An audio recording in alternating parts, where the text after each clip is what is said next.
Welcome to Taste This TV. I'm Chef Joe Seminary. Today we're going to get started on General Tso's chicken. Now, I happen to be a master at General Tso's chicken. I've been making it. I actually started making General Tso's chicken by accident many years ago by forgetting about it in the fryer, and then I noticed that the outside was so crispy it became an excellent source of a nice sweet tangy dressing or some kind of sauce on top of it. And of course the heat is very easy to do. You could use everything from red pepper flakes to hot chili peppers or etc. But today I'm going to be using something special. This is a Makoto honey ginger dressing.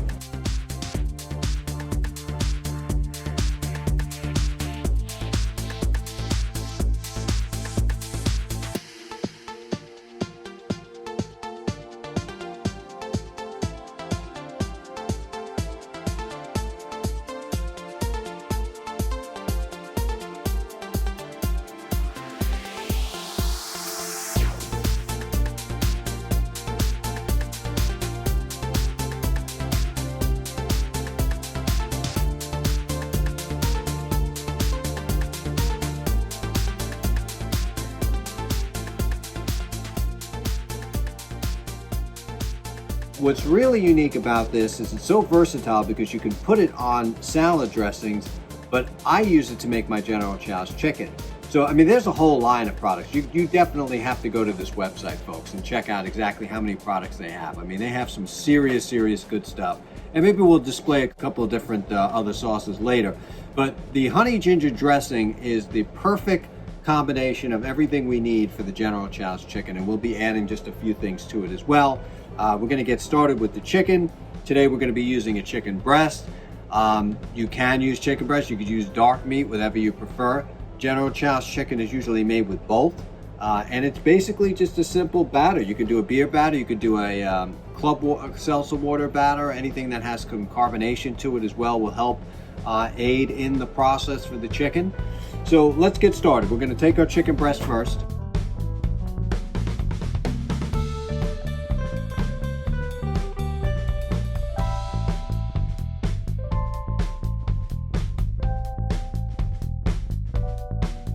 Chicken breast can be great for General Tso's chicken, but everything else is pretty simple on what we need. We have all-purpose flour, we have 1 egg, we have some baking soda. Baking soda is going to be an excellent source of this. Now you can also put in cornstarch.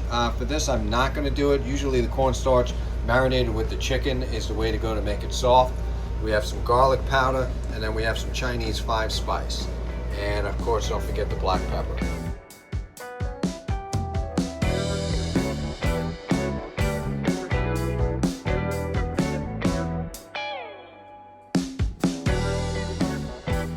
Now you can definitely use darker meat. A darker meat will be a bit more tender. I don't know. I'm partial to both. Really, I like a combination of both. But we're definitely just going to use the chicken breast today. And you want these size cubes are perfect when doing the General Tso's chicken. We're going to put it in both the marinade, which is going to act like the batter basically. So you got all your chicken here. You know, sometimes what I like to do is take the chicken and then just basically put it in a little bit of cornstarch just to kind of marinate a little bit. That's like a cheap way of marinating it.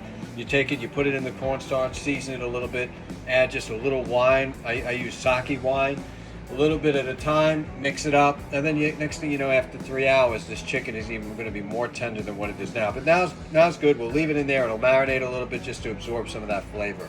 Also, I want to point out something else, that the chicken should be very cold when doing this. If it's at room temperature, I noticed that the batter does not stick to the chicken like it would. As you can see, like we're almost frozen here.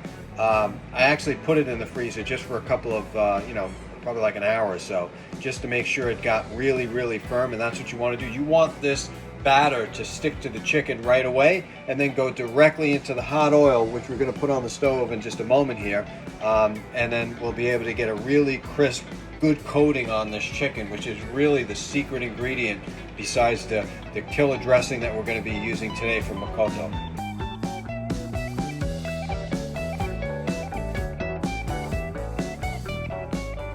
Okay, now you can use basically beer, seltzer water, or even water when making the actual mix for the General Tso's chicken to go in. So right now we're going to start with some all-purpose flour. And next we're going to take 1 egg. Next we're going to take our Chinese 5-spice, a little bit of cracked black pepper. We're going to take some baking soda, right? This is a tablespoon. So far we've been a tablespoon on all the dry ingredients except the flour. The flour is going to be 2 cups. And then we got a tablespoon of garlic powder. Very important for this dish. Okay. Now, what we're going to do, like I mentioned, you could either use seltzer water or beer.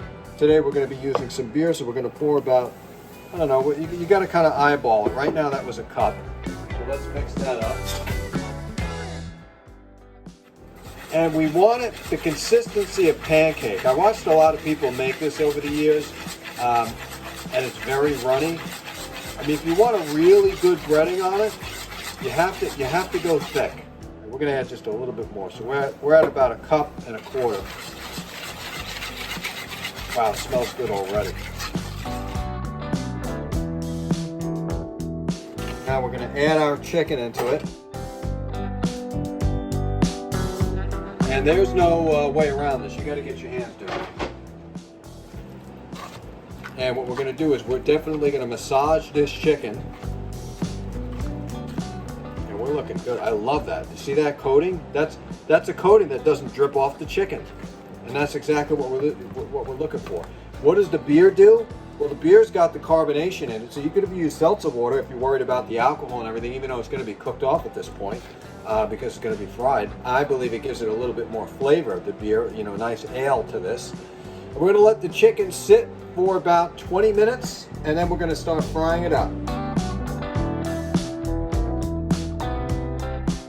Lucini olive oil. I like to use this olive oil when it comes to frying. Most olive oils do have a very off taste when it comes to frying.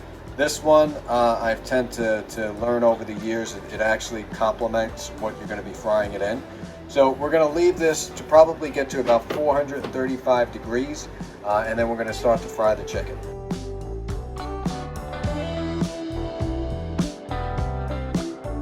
Now we can test the oil by just putting one in there right now. You see how that comes up like that? We're perfect.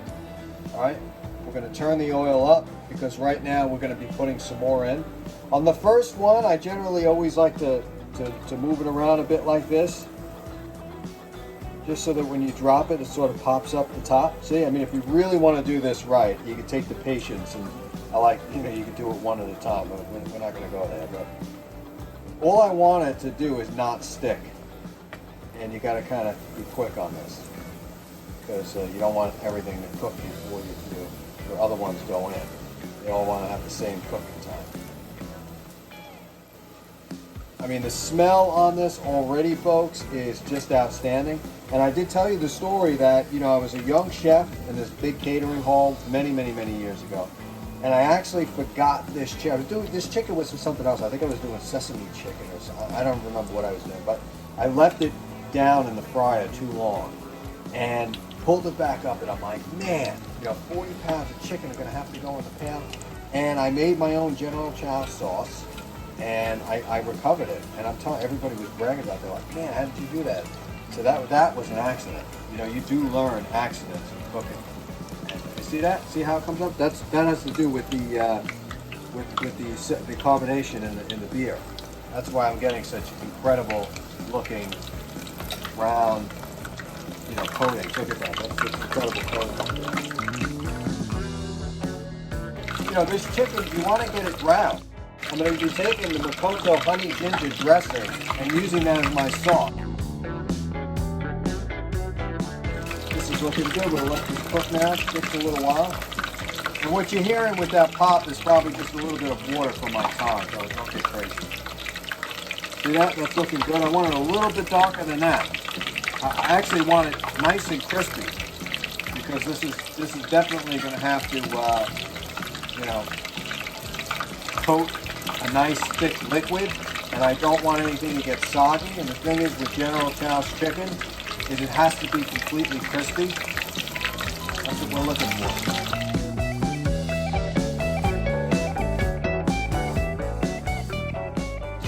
Just about ready to go on these.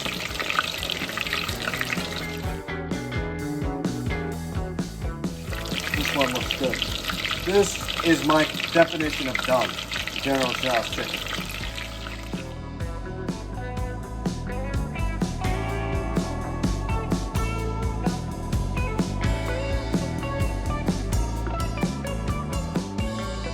Now with all good General Tso's comes broccoli, and that's what we need to do. We need to cut these broccoli crowns here with a paring knife.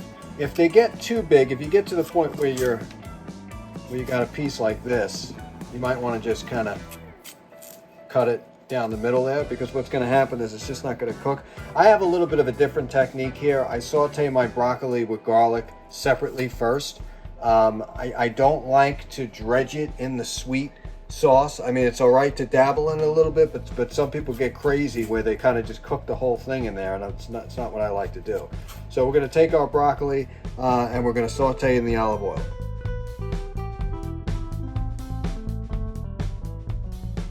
Okay, we got some chopped garlic here, which is basically just smashed, and we're going to be sauteing this with a little bit of, I like to use for this like a soy oil, or you can use like an oyster oil or something like that. That's not too overpowering. A peanut oil is really good for this if no one has allergies, or you can just use the same oil that you fried the chicken in. You can do that as well. But either way, brown the garlic and with the broccoli, which we're going to do right now.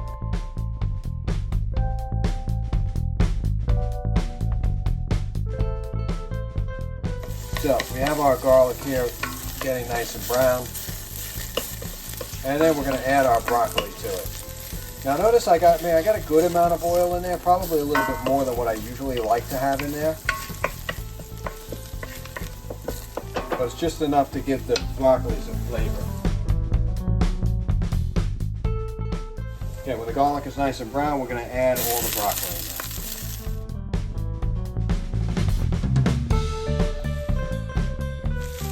Now you got to get some flavor and color on this broccoli. So don't deglaze it with any water yet, but we are going to hit this with about a cup of water and then steam it the rest of the way. But see how like we're getting a little brown spots on it? That's exactly what you want. That's all flavor. And we're going to get the residual sugars and the flavor from the garlic right off the bottom of the pan there by deglazing. You could use some wine too. If you had some red wine, you could totally use that, but we're going to hit it with the water.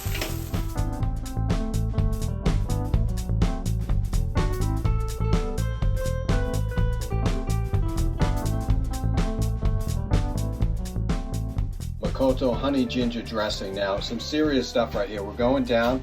We're going to reduce this, and then we're going to add a half a cup of granulated sugar, and we're going to let it reduce down.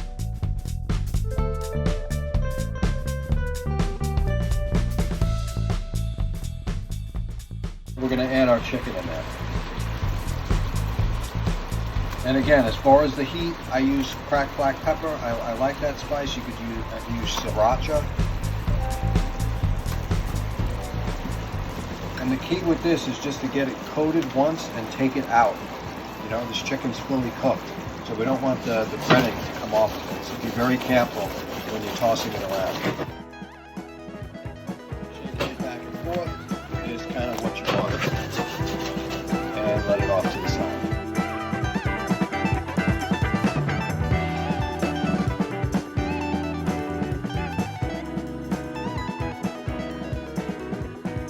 Okay, so we are finished, and I gotta say, man, this is looking good. And you know, one of the things I can cook really good is General Tso's chicken. People might say that I cook other things good, but definitely it's a lot easier when you have some kind of a sauce. If you could just open up a bottle. You know, we have this Makoto honey ginger dressing here. This stuff is amazing. I got turned on to this company years back because they have a restaurant. They were actually starting to sell their incredible, you know, dressings, and you know, I use them for marinades and everything else. You can see what I use them for. I mean, I take it to the next level. What attracts it to me is that on the back of the label, you know, there's celery, carrots, and ginger and everything else in there. There's real tomatoes, you know, there's real vegetables in this stuff. And, you know, I tend to lean a little bit more on the healthier side these days. So it saves me a lot of time too, because basically what I'm doing is just opening up the cap, reducing it down. The flavor's already there. I might add a little bit of sugar here just to tweak it a little bit to the application, but for the most part, the stuff is on point. There's no doubt about it, and everything I've tried are on point. We're going to do a lot of stuff with Makoto Dressings and stuff like that. I mean, there's a full line of stuff that we're going to feature, but let's try this out.